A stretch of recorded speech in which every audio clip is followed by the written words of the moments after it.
औज़ुबिल्लाहिमिनश्शैतानिर्रजीम बिस्मिल्लाहिर्रहमानिर्रहीम। हज़रत इब्ने अब्बास रज़ियल्लाहु ताला अन्हा कहते हैं कि अबू सुफ़ियान ने मुझसे बयान किया कि हिरक़्ल रूम के बादशाह ने एक कुरैशी जमाअत के बारे में जो शाम में तिजारत करती थी अबू सुफ़ियान के पास पैगाम भेजा।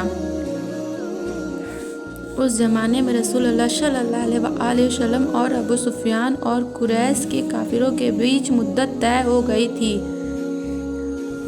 सब लोग तलब करने पर हिरक़्ल के पास गए। हिरक़्ल उस वक्त एलिया में था। जब सब को अंदर बुलाया, उसके आस पास रूम के बड़े बड़े सरदार मौजूद थे। दरबार खास में सबको बुलाकर तर्जुमान दो भाषिया के जरिए हिरक़्ल ने पूछा कि तुम लोगों में उनका यानी रसूलुल्लाह सल्लल्लाहु अलैहि वसल्लम का कौन करीबी रिश्तेदार है। अबू सुफ़ियान ने कहा, मैं। हिरक़्ल ने हुक्म दिया कि उनको अबू सुफ़ियान को मेरे पास ले आओ और उसके साथियों को उसके पीठ के पीछे खड़ा कर दो और उनसे कह दो कि मैं उस अबू सुफ़ियान से उन रसूलुल्लाह सल्लल्लाहु अलैहि वसल्लम के बारे में कुछ सवाल करता हूँ। अगर यह गलत बयान करे तो तुम उसको झुठला देना।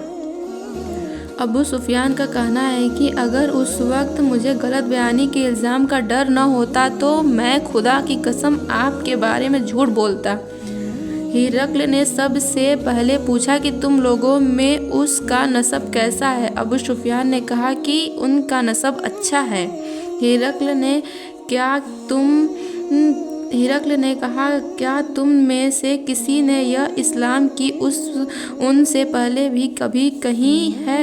अबू सुफ़ियान ने कहा, नहीं। हिरक़्ल ने बोला कि उनके पुरखों में कोई बादशाह भी हुआ है। जवाब मिला, नहीं। हिरक़्ल ने कहा, क्या बड़े लोग उसकी पैरवी करते हैं या कमज़ोर लोग। जवाब मिला कि कमज़ोर लोग। हिरक़्ल ने कहा, उनकी पैरवी करने वाले ज़्यादा होते हैं या कम। जवाब मिला, ज़्यादा। हिरक़्ल ने कहा, उनके मज़हब में दाखिल होने के बाद कोई शख्स नाराज़ होकर मुर्तद इस्लाम से निकल जाना भी हो जाता है। जवाब मिला, नहीं। हिरक़्ल ने पूछा, क्या नबूवत का दावा करने से पहले तुमने उनको झूठा समझा है। जवाब मिला, नहीं। हिरक़्ल ने कहा, क्या वह धोखा देते हैं। जवाब मिला, नहीं। अबू सुफ़ियान का कहना है कि मैंने उसके बाद कहा कि हमारे और उनके बीच अब एक तय की हुई मुद्दत मुकर्रर है। पता नहीं वह इस मुद्दत में क्या करे। इसके सिवा और कोई बात ऐसी नहीं हुई कि जिसमें शक की कोई बात मिला सकता।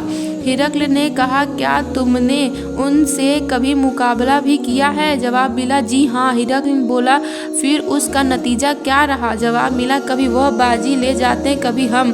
हिरक़्ल ने कहा, वह तुमको क्या हुक्म देते हैं। जवाब मिला, वह हमसे कहते हैं, खुदा की इबादत करो, किसी को उसका शरीक न बनाओ और उन चीज़ों को पूजा करना छोड़ दो जो तुम्हारे बाप दादा पूजते थे। वह हमको नमाज का, सच्चाई का, पाक दामनी का और रिश्तों को जोड़ने का हुक्म देते हैं।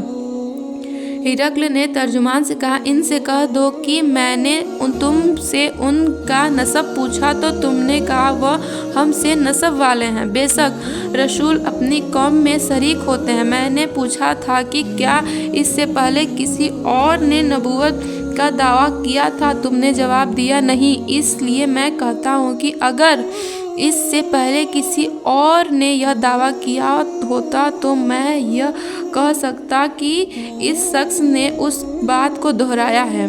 मैंने तुमसे पूछा था कि उनके पुरखों में कोई बादशाह हुआ है। तुमने जवाब दिया, नहीं। इसलिए मैं कहता हूँ कि अगर उनके पुरखों में कोई बादशाह हुआ होता तो मैं ख्याल करता है कि यह बाप के मुल्क की तलब रखते हैं।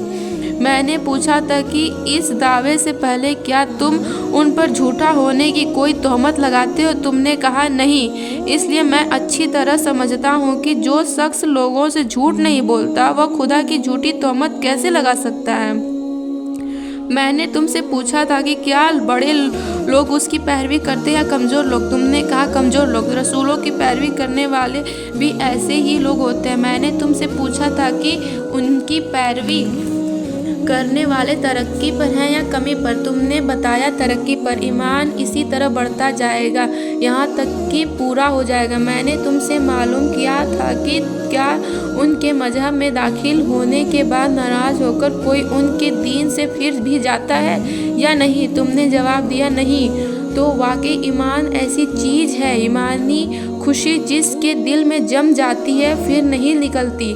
मैंने तुमसे सवाल किया था कि क्या वह किसी को धोखा देते हैं? तुमने कहा नहीं। तो वाकई में सच्चे रसूल ऐसे ही होते हैं, किसी को धोखा नहीं देते। मैंने तुमसे पूछा था कि वह तुमको किस बात को करने के लिए हुक्म देते हैं?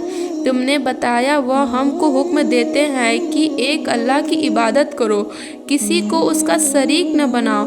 बूतों की पूजा करने से वह मना करते हैं। नमाज, सच्चाई, पाक दामनी का हुक्म देते हैं। तो अगर तो जो कुछ तुम कहते हो वह सच है तो वह जल्द ही मेरे इन दोनों कदमों के जगह के भी मालिक हो जाएंगे।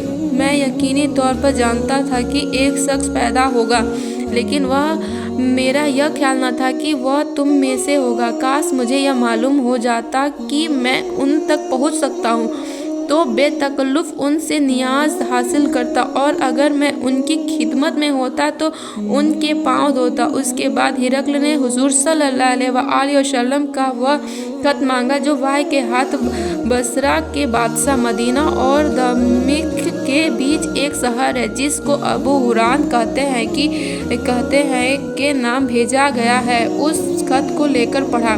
बिस्मिल्लाहिर्रहमानिर्रहीम।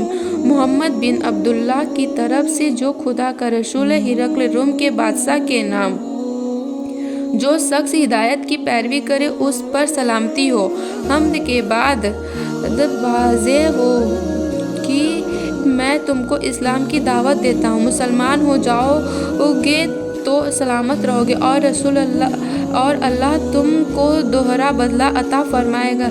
सरकशी करोगे तो तुम्हारी रियाया का बवाल तुम पर होगा। ए किताब वालों, एक बात की तरफ जो हम में और तुम में दोनों में है आ जाओ, वह यह कि खुदा के सिवा हम किसी की परस्तिश भक्ति न करें, इसके साथ किसी को शरीक न करें, और हम में से कोई खुदा का अलावा किसी को परवरदिगार न बनाए। अब भी इस बयान के बाद अगर यह सरकशी करे तो तुम कह दो कि गवाह रहो हम मुसलमान हैं। रिवायत बयान करने वाला कहता है कि अबू सुफियान ने बयान किया कि जब हिरकल को जो कुछ कहना था वह कह चुका और खत पढ़ चुका तो उसके बाद बहुत चीख पुकार हुई, आवाज़ें बुलंद होने लगी और हमको निकाल दिया गया। मैंने अपने साथियों से कहा कि अब तो इब्ने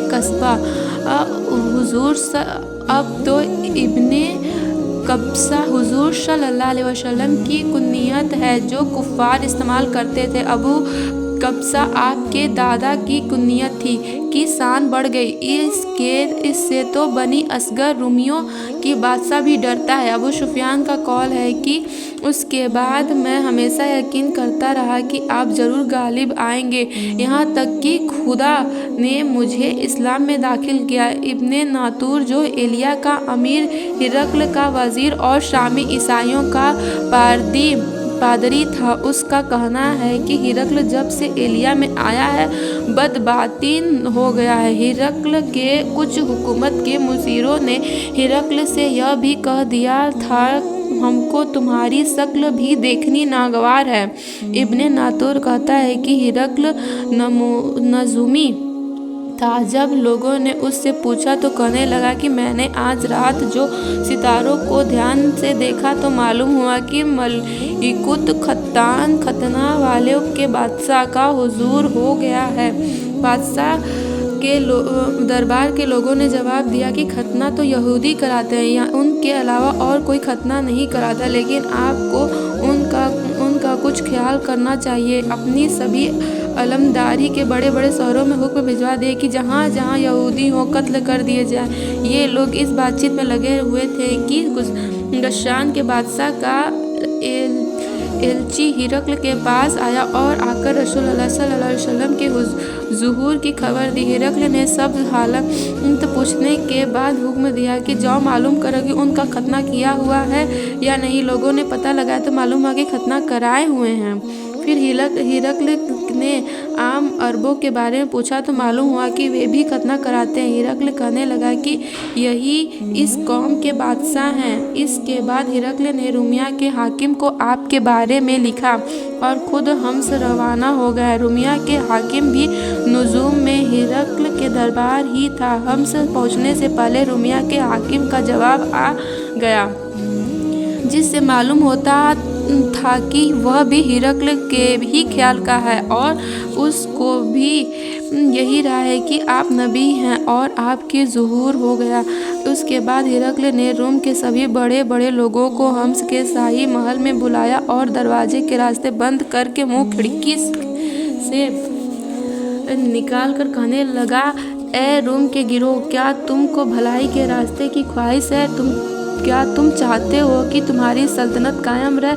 अगर है तो उस शख्स रसूल अल्लाह सल्लल्लाहु अलैहि वसल्लम की बैत कर लो। और जो लोग यह सुनकर जानवरों की तरह दरवाज़ों की तरफ भागने लगे हैं, लेकिन दरवाजे बंद थे। हिरक्ल ने जब लोगों की यह हालत देखी तो उनके ईमान से मायूस होकर कहने लगे कि इनको मेरे पास वापस लाओ। जब लोग वापस आ गए तो कहने लगा कि मैंने असल में तुम्हारा मजहब पर जमे रहने को आजमाया था, तो मुझे मालूम हो गया।